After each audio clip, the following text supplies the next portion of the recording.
Mga kapatid, ang humiliya po ngayong araw ng Miyerkules pong ito ay hango po sa babasahin kong ito.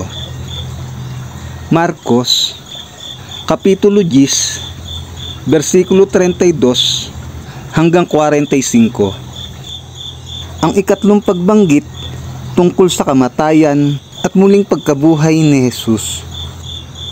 Nasa daan sila papuntang Jerusalem.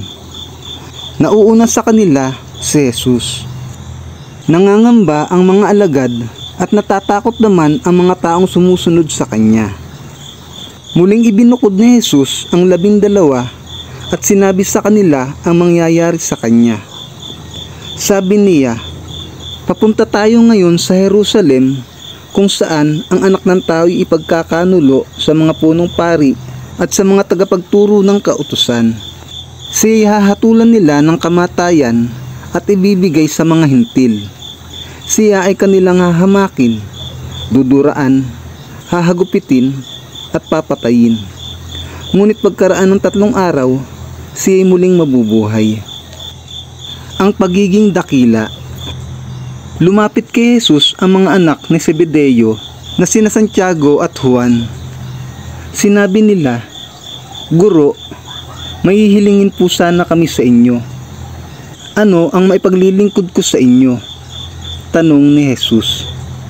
Sumagot sila, "Sana po ay makaupo kaming katabi ninyo sa inyong kaharian, isa sa kanan at isa sa kaliwa."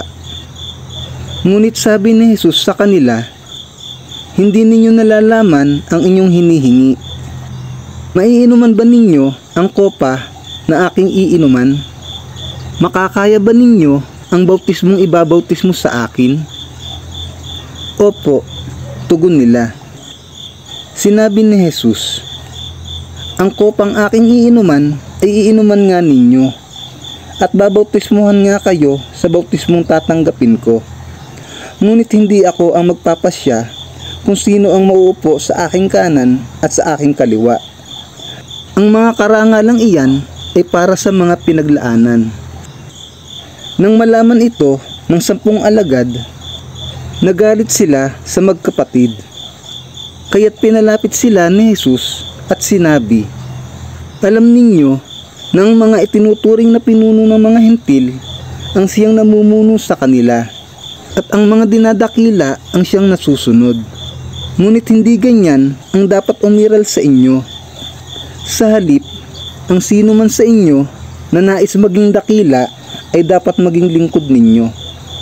At ang sino mang nais maging pinuno ay dapat maging alipin ng lahat, sapagkat ang anak ng tao ay naparito hindi upang paglingkuran, kundi upang maglingkod at upang mag-alay ng kanyang buhay para sa ikatutubos ng marami." Ang mabuting balita ng Panginoon. Pinupuri ka namin, Panginoong Hesukristo.